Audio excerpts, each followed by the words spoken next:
The Lord allows Satan to hurt us at times. Reason being, this is the only way for the Lord to get our attention. He's been calling me nicely for so many years. Come back to me, come back to me, come back to me. Come to the church. Stop going to those dark alleys. Stop going to the wrong places for the wrong reasons with the wrong people.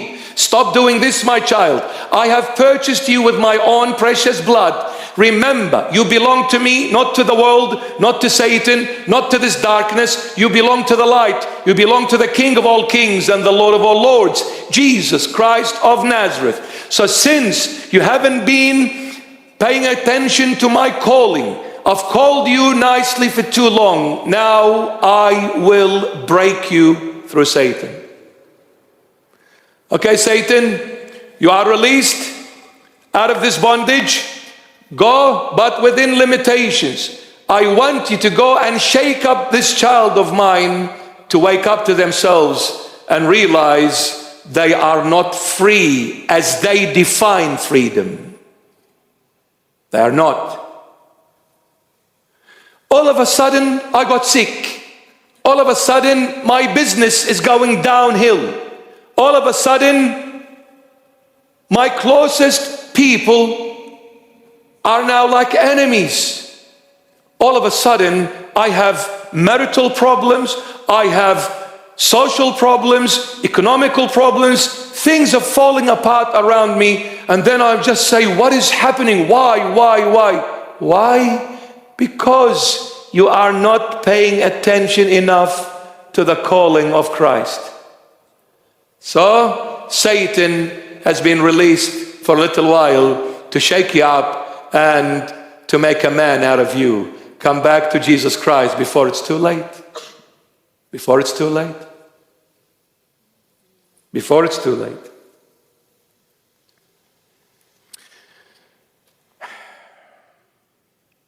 So when we go through trials, through hardships, thank the Lord. Don't be angry, don't retaliate, and don't run away from the Lord, but rather run to the Lord. Not away from Him, but run to Him. Say, Lord, I can't handle it anymore. The burdens are too heavy for me to carry. I'm collapsing. I got to a stage where I cannot do it anymore. I need you, Lord, and I'm coming confessing my mistakes and sins before your holy and mighty presence. Lord Jesus, have mercy on me. Verse 4,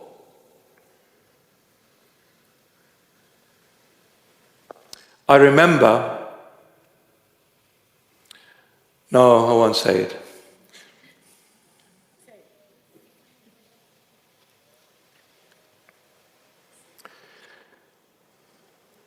Yeah.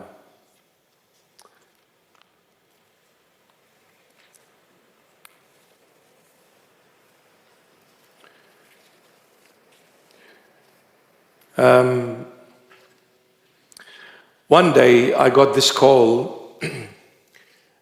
They wanted to see me because there was this young man, who was in trouble because of something he did.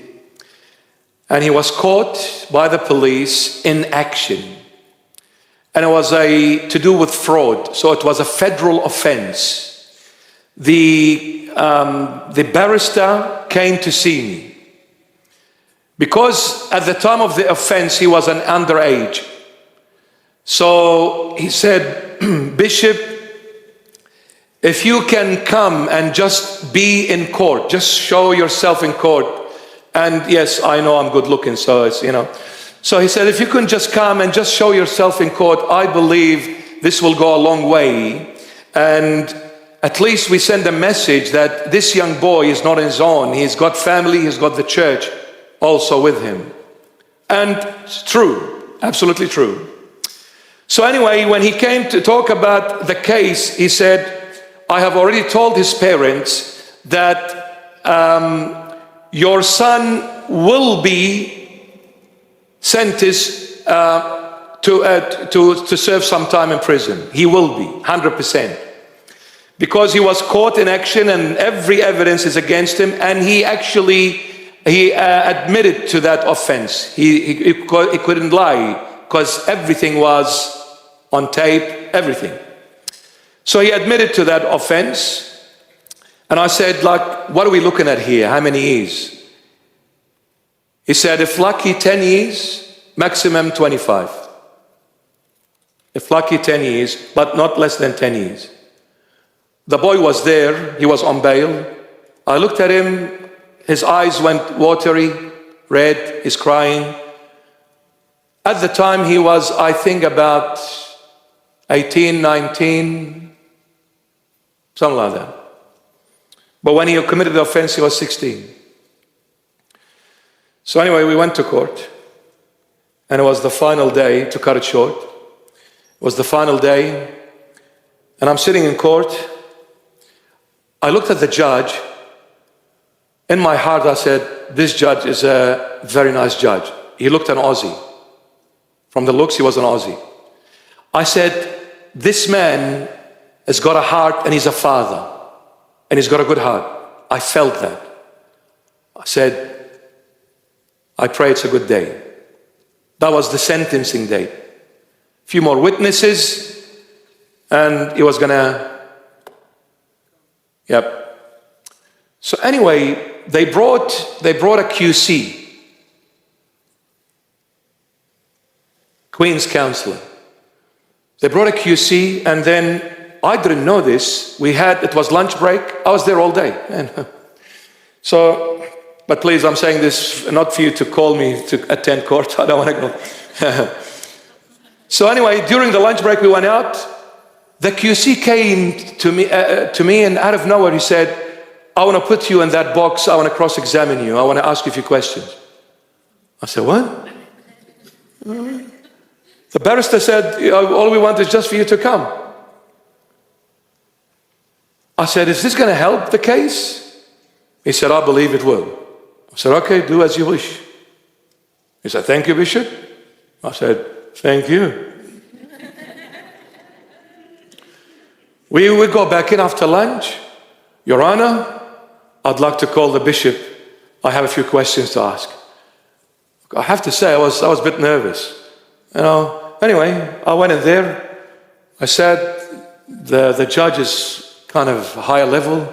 I'm sitting down there, little one over there, minding his own business. And he asked me a few questions. And then he finished. I said, thank God. I thought I was going to go back and take my place. And then the judge said, I have a few questions for the bishop. Do you mind? I said, oh no. Lord have mercy. I said, Your Honor, yeah, you go ahead. So he said, so what's your title? A bishop. So shall I call you Your Grace? I said, up to you, Your Honor. What makes you happy? So where are you from? I said. What do you do? I said. And what's happening? They started talking about my Christian faith. And then after 5-10 minutes, he said, thank you, Bishop. Take your seat. I said, I knew it was a good day. The time came, late afternoon, 4:30. The judge is giving his final sentence. He said to the boy, this is my language, not the court language. Literally, he said, parents, take him home with you.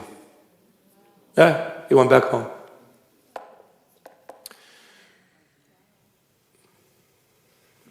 Sometimes we need to have a shake-up.